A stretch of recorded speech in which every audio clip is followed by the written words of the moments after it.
जिले में 8 मार्च को आयोजित राष्ट्रीय लोक अदालत में जिले भर में कुल 52,812 मामलों का निपटारा किया गया, जिससे 28 करोड़ 3 लाख 91,766 रुपए की राशि एकत्रित हुई।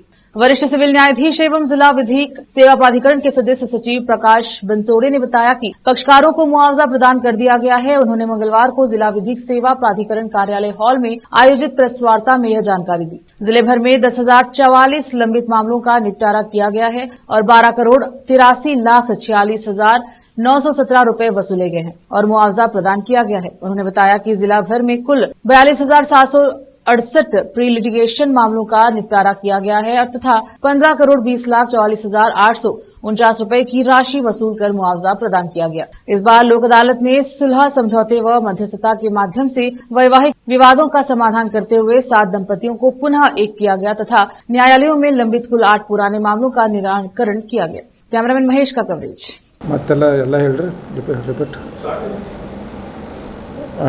ರಾಷ್ಟ್ರೀಯ ಕಾನೂನು ಸೇವಾ ಪ್ರಾಧಿಕಾರ ನವದೆಹಲಿ ಇವರು ರಾಷ್ಟ್ರೀಯ ಲೋಕ ಅದಾಲತನ್ನು ಹಮ್ಮಿಕೊಳ್ಳಲು ನಿರ್ದೇಶನ ನೀಡಿದ ಮೇರೆಗೆ ಜಿಲ್ಲಾ ಕಾನೂನು ಸೇವಾ ಪ್ರಾಧಿಕಾರ ಬೀದರ್ ಜಿಲ್ಲೆಯ ಎಲ್ಲ ನ್ಯಾಯಾಲಯಗಳಲ್ಲಿ ದಿನಾಂಕ 8/3/2025 ರಾಷ್ಟ್ರೀಯ ಲೋಕ ಅದಾಲತನ್ನು ಹಮ್ಮಿಕೊಳ್ಳಲಾಗಿತ್ತು।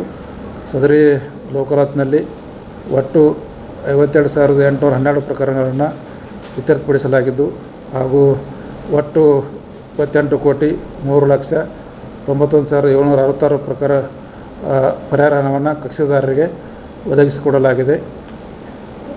ಸದರಿ ಲೋಕ ಅದಾಲತ್ನಲ್ಲಿ